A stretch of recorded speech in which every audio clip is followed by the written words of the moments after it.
Welcome to SVG-TV News for Friday, November 3rd, 2017. I am Rochelle Baptiste with the details. Former Chief Executive Officer of the Offshore Financial Authority, Attorney Dr. Linton Lewis, believes that this country is being transparent pertaining to its dealings with the Manafort and Gates investigation. Paul Manafort, who was U.S. President Donald Trump's former campaign manager, was indicted by the U.S. federal grand jury for alleged dealings with the Ukraine government and money laundering, in which St. Vincent and the Grenadines was implicated. St. Vincent and the Grenadines were two of several locations for banks allegedly used by Manafort and Gates to stash and launder tens of millions of dollars. On Boom FM today, Dr. Lewis said it is not illegal for persons to set up entities such as industrial business companies in countries such as St. Vincent and the Grenadines. He said this does not always mean that they are trying to launder money, but it is a means by which wealthy persons may engage in estate and tax planning, among other things. There's something called estate planning. There's something called tax planning. There's something called convenient commercial transaction. To put a very simple one to you. Now, you may be operating in America, let's say a manufacturing concern, and you may establish an IBC in St. Vincent, an international business company. Your report is $100. That's what you sold it to the IBC for. But you will own the IBC. You want to sell it to somebody else. But rather than selling it directly from America to that person for $150, you sell it to St. Vincent for $100. So you report $100 a sale in America, and the St. Vincent entity will sell it on for $150. You don't lose, and you avoid tax. So put it simply. But there's some other very complex arrangement that you make. People do it to avoid creditors, they do it to avoid paying their wives and so on. They do it to ensure that they can look after legitimate children if they're somewhere in some school, so they have a trust fund established for them. It is not all about doing something like tax evasion or something that is very bad. It's a convenient tool that maximizes profit and assists you in organizing your estate planning and also your tax avoidance scheme effectively. The attorney, who has represented CARICOM on the Commonwealth and the Financial Action Task Force, explained that the investigation and indictment of Manafort and Gates has been in the works since 2012, and St. Vincent and the Grenadines seem to be cooperating with the FBI on the investigation. I have not seen anywhere in that indictment where the company that is registered in St. Vincent has done anything that is unlawful. Now you have Cyprus, you have America, okay. you have states in America like Florida, Delaware, Virginia. They're also mentioned. You have United Kingdom mentioned as well. Now, what happens is that from my own reading of the indictment, is that Paul Manafort, and we must remember that Paul Manafort was at one time the chairman of Donald Trump's election campaign machinery. And the investigation that was being conducted was into allegations that the Russians were involved in influencing the outcome of a presidential election in America between Trump and Hillary Clinton. Yes. And in that, going through that investigation, Mueller found other issues like the one with Manafort. But the Manafort issue, mind you, was being investigated by the FBI since around 2012. No, not new. But we just finding out about it. Yes, because I'm sure that they would have contacted the authorities in St. Vincent to get information. Dr. Lewis says SVG has been following requisite international financial guidelines under the Mutual Assistance on Money Laundering Act, among other principles. Then you have the FIU, the Financial Intelligence Unit, whose responsibility is to ensure that suspicious transactions in St. Vincent and the Grenadines are pursued if, for the most part, they have this gut feeling that something is wrong. So if you go to the bank and you put in $100,000, right, and you want to custom put in $50 in, it raises suspicion. The report is made to the FIU, and if the FIU feels it should go further, to bring an action against you or to continue to monitor you, they do that. Right. Now the FIU in St. Vincent is part of what they call an Egmont group of 156 nations, where their financial intelligence unit will cooperate. They'll have their meetings, and that name Egmont came from a hotel that they were at Brussels when they first started. They cooperate with giving each other information to ensure that the Financial Action Task Force principles, the United Nations principles with respect to money laundering, they're all giving effect to in the respective territories. So in St. Vincent, there are these guidelines, these legislation, these treaties that really require you to provide information. So the FBI would have been investigating since 2012. The private sector must be allowed to develop itself in order to promote economic growth and create wealth and other opportunities for the youth of St. Vincent and the Grenadines. That's according to leader of the opposition New Democratic Party, Dr. Godwin Friday, as he spoke at a youth conference hosted by the NDP on Thursday at the French's House, where issues concerning the youth and the economy were highlighted. Dr. Friday said the private sector must have an environment in which it can grow and create the needed opportunities for the youth, highlighting the merits of the NDP proposed Ministry of the Private Sector. On the private sector, developing the private sector, we have said that in fact we would establish a ministry of the private sector. It would be an area where you would go essentially for a one-stop shop kind of arrangement where you would have the government essentially assisting the private sector to get their businesses going, reducing red tape, assisting whomever, irrespective of political affiliation. Because the idea is that businesses, individual private businesses, they create wealth. Government taxes that wealth. And so it makes sense to say if you promote the private sector, that you are going to promote the growth of wealth and prosperity in the country. And it's not a matter of who exercises control. Government, people in political offices always want to exercise control. Dr. Friday expressed concern about issues such as brain drain due to the lack of opportunities for the youth, adding that Vincentians must be allowed to invest in their own country. Because I don't want to see a situation where all the brightest and best people leave our shores. I mean, if you do that, then obviously we are going to be a second-best country. I don't believe St. Vincent and the Grenadines ought to be a second-best country. I've said this over and over again. There is absolutely no reason why we are always leading in the wrong indices, the wrong statistics, and never in the real positive ones. Why can't we be a leader in tourism in St. Vincent and the Grenadines when we have all of the assets, physical assets, all of the gifts that God gave us, and we are not utilizing them? Why? That is because we have to put our intellect, our resources together and to create that environment for ourselves. You know?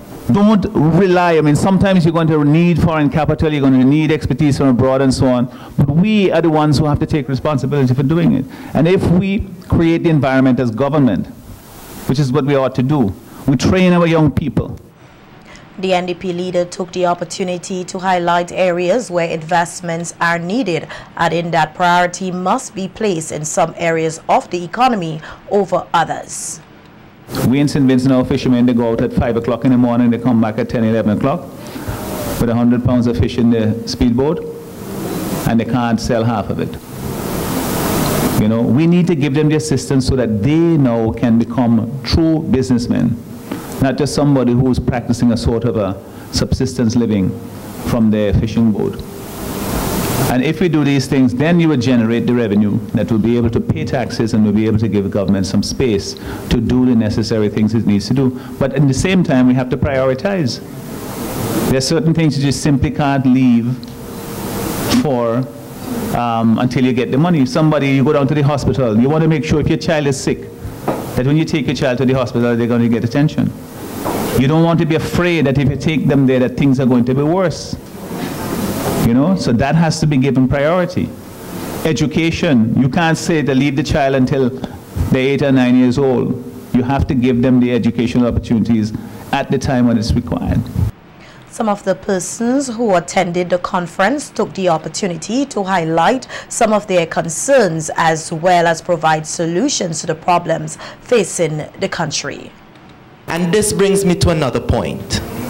What is the NDP going to do for people's wages and salaries when they get into government? What are they going to do for the Vincentian public with regards to that? Is it that you're going to help to, what, either one, start taking VAT off some things or reducing the VAT? Or two, is it that you're going to recommend proper increases for people's salaries just so that they can get by? Because this can't work. A manager for the hotels. We were speaking the other day in a workshop with the president of the Hotel Association, and he was speaking of the same problems. And the thing about it, all it takes is clustering. If I know you have goods and you could provide a certain amount of goods, then I could advertise to my hoteliers and say, yo, this person has 10,000 tomatoes, 20,000 pounds. But the next thing we need to teach people, we have to re-educate St. Vincent. And what I want to talk about is the Citizen by Investment program. Now, several islands in the Caribbean are using that. Antigua, St. Kitts, Dominica, St. Lucia, Grenada is pushing it. All of these islands are currently booming. They're using this program to attract investors, and they're using that money to enhance the economy. In other news, in order to properly adjust to life after retirement, one must adequately plan for this new phase in life. That's according to Minerva Glasgow as she spoke at a workshop held at the NIS conference room on Thursday afternoon in commemoration of Financial Information Month. Glasgow encouraged persons who must face retirement to give back to their communities as well as to implement adequate planning for a smooth transition. Because you see, you have to consider that your relationship with society, your relationship with society is very important, and you have to give back. You understand? You can't charge for everything. As I said, money is not all to it. But let me tell you this now. When I retire, they will have to pay me. Understand? I'm working. Yeah, let me reason I'm working now. But when I retire, they have to give me something. I wouldn't say I'm going to charge them $3,000 or whatever, but they will have to give me something, right? Then, also your way of dealing with losses and adjusting to new situations. And it takes time to adjust sometime. And that's why I'm saying that you must plan beforehand. If you wait until you're out of the organization to start to plan, you will not adjust well. So you have to plan now in your mind. What am I going to do? How will I adjust to my new self, to my new role? All of that you must plan beforehand. According to the Deputy Executive Director of the NIS, whilst financial preparedness is important, one must also be psychologically prepared for the new phase of life. So some people make plans for retirement. They might save money and so forth. But you know, money is important, but money is not all to life. So you could have the money, but you're still not psychologically prepared for this transition. And that's where the problem arises. Many people, when they retire, die fast. And I'll explain to you why this is so. Because for many of them, they identify themselves by their job. So I am Minerva Cecilia Glasgow, the Deputy Director of the National Insurance Service. And I want people to call me that. And that's why I tell them, call me Minnie MSG. I am not going to define myself by my position. Because you see, when you leave the workplace and you go on the street and people meet and call you Minnie, nobody calling Deputy Director again, then that in itself is a blow to your ego. So you cannot or you should not define yourself by your position. Glasgow also told those at the seminar that keeping active after retirement is of critical importance and highlighted areas where this can be achieved. Some people only want to work for big money, but listen to me. You must learn to take little and live long. And when you reach a certain age, and you can't walk every day, if you get a 2 days a week, take it. At least to keep yourself active, to help to keep yourself active. Set up your own business, if that's possible. Learn new skills and professional endeavors. Visualize in your mind who you want to be, what you want to become. Gradually implement lifestyle changes. Share your new plans and goals with your family, your colleagues and friends. Use your EQ, emotional intelligence, by recognizing that it takes time, conscious effort, and perseverance to evolve. Create new relationships and social ties. Try to interact with people of all ages. That is very critical. Become a writer. Write poems and so on, share them. And become active in projects you couldn't pursue while working. That's also another thing. The Vincentian public earlier today stood in solidarity with Dominican nationals as they took part in activities to mark the inaugural Dominican Solidarity Day here in SVG. With today also being observed as Dominica's 39th independence anniversary, the Dominican Association in SVG launched a series of activities to be held throughout the month of November, which commenced with a flag-raising ceremony outside of the administrative complex in capital Kingstown. Nikita Tony tells us more in this report. Today, Friday, November 3rd, marks 39 years since the Commonwealth of Dominica obtained political independence from Great Britain. In this light, and with the recent damage the island sustained from the passage of Hurricane Maria, the government of SVG, acting upon the request of the Dominican Association of SVG, had officially gazetted the day as Dominica Solidarity Day. As part of the activities for the day, a flag-raising ceremony was hosted by the association outside the administrative complex in capital Kingstown. Given a brief overview of the history of the Nature Isle and how the island was impacted by the passage of Hurricane Maria, representative of the Dominican Association of SVG, Laura Brown, said she is confident that the island will rise again. Our Dominican Association of St. Vincent and the Grenadines has been triggered by this disaster, and because of our love, we will assist in helping Dominica to rise again. Christ in the center, with love and unity, Dominica will be rebuilt. We need to remember that righteousness exalteth a nation. She will rise again. Brown highlighted some of the work involved in their hurricane relief efforts. In the upcoming days, we continue to work for our country. Sale of T-shirt and wristbands will continue, especially as we prepare for T-shirt Day next Friday, November the 10th. We will be back in touch with persons who have already requested T-shirts and wristbands and will contact other persons for their support. We look forward to willing and generous support from our nationals in St. Vincent and the Grenadines and nationals of St. Vincent and the Grenadines. In his remarks, opposition leader Dr. Godwin Friday pointed out that despite the circumstances faced in the aftermath of the storm, today's event was indeed a celebration of independence and the strength of solidarity. Our national birthday, whether it's individual country or our neighbors, must pledge to recommit ourselves to the task of taking those opportunities, rising to the challenges, and making a better life for our citizens. Whatever support we can give, whether it's moral, material support, obviously we should lend a hand. Outlining the need to take the issue of climate change seriously, Minister of Economic Planning Camilo Gonzalez said while Dominica is independent, they are not alone. We have to be vigilant. We have to be aware that climate change and hurricanes can destroy all that we have built over years and decades overnight. And we have to plan for that.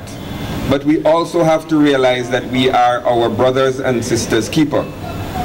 And when one of our brothers and sisters in the Caribbean is in need, we must all stand together in solidarity with that brother or sister. On Monday, September 18th, the Commonwealth of Dominica was struck by the megastorm Category 5 Hurricane Maria, which left scores dead, many missing, and thousands homeless and hungry. It is with this in mind that the Dominican Association of SVG is urging the entire Vincentian public to support their efforts to help Dominica rise again. Nikita Tony reporting for SVG-TV News. SVG's murder count has risen to 37 after the shooting deaths of 2 men last night in the Gourmet area. According to reports, Emroy Holden, 19 of Belair, Orlando Jackson, 26 of Canaan, and Midoriel Simmons, 21, also of Belair, were walking along the public road on their way from a popular hangout spot around 10 p.m.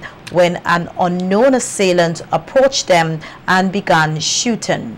The 2 young men, Holder and Jackson, subsequently succumbed to their injuries, while Simmons sustained injuries to her left thigh and is a patient at the Milton Cato Memorial Hospital. Post-mortem examinations are expected to be performed on the bodies. When our news team visited the area today where the shooting incident took place, no one was willing to speak on the matter. The Caribbean Association of Pharmacists, CAP, will this weekend host its annual end-of-year summit here in St. Vincent and the Grenadines under the theme Pharmacy Practice Evolving, Embracing Patient Care.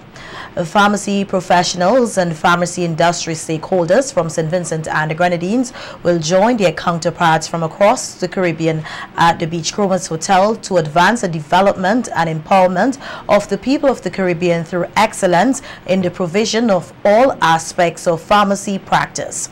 The Caribbean Association of Pharmacists, along with national pharmacy bodies such as the St. Vincent and the Grenadines Pharmaceutical Association, Inc., has been working to expand and up-to-date their members' knowledge base in pharmacy practice. St. Vincent and the Grenadines has an active pharmacy council body which works to ensure that the Vincentian public has safe access to pharmaceuticals by regulating pharmacy practices. This weekend's activities are expected to foster camaraderie with colleagues across the region and to highlight the ever-evolving nature of pharmacy practice and the expanding patient care roles. The aim is to encourage more pharmacists to carry out pharmacy practice research and become more proactive within the healthcare community to better serve patients. And Calypso lovers will tomorrow night witness a show like no other as the Graduates Calypso tent pays tribute to local Calypso icons who have made their contribution to the Calypso art form.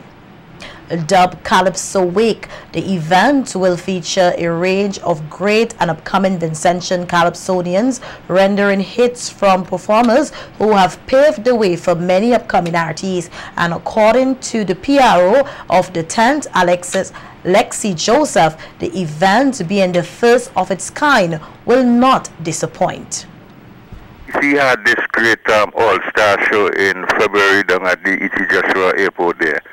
And some of the songs that were being sung were songs for persons who had died. Suppose and I were chatting there and I said to him, I've had an idea like this for quite a long time now, and the only thing is that I think we should be singing songs for persons who died, Calypsonians who died. And he said, yeah, that's a good idea, and we could call it Calypso Week. It was a little idea, then the idea got a name, and the name is now a big show.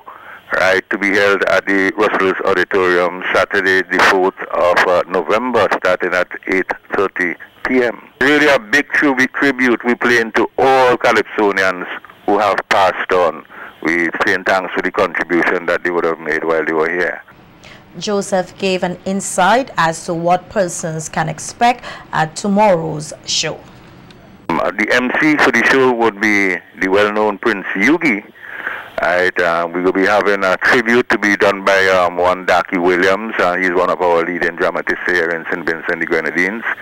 He will be doing a tribute, and the show will be in 2 sections. The first section, he will be having the humor, a lot of humor, because remember back in those times we had a lot of humorous calypsos, so you could be getting a lot of humor. You're going to be getting some social and political commentaries from those oldsters as well. Second section now is real soca jamming. The big hits over the last 40-45 years could be coming down to you, especially calypsos from those brothers and the sister who walked out up in North America and would have passed on. We're paying tribute to them as well.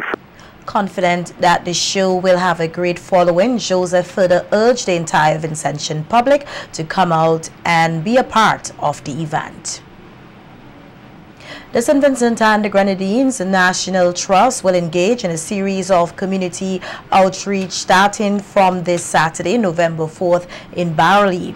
The outreach will be held at 4 p.m. at the Barley Town Hall. The National Trust is charged with the preservation of the natural, historic, cultural and built heritage of St. Vincent and the Grenadines on behalf of its people. The objective of the outreach is to encourage members of the community to take a proactive approach in the preservation of their historic treasures. As part of the outreach, there will be a tree planting session in the Barley community, and the National Trust is inviting all residents of Barley and the surrounding areas to attend tomorrow's event.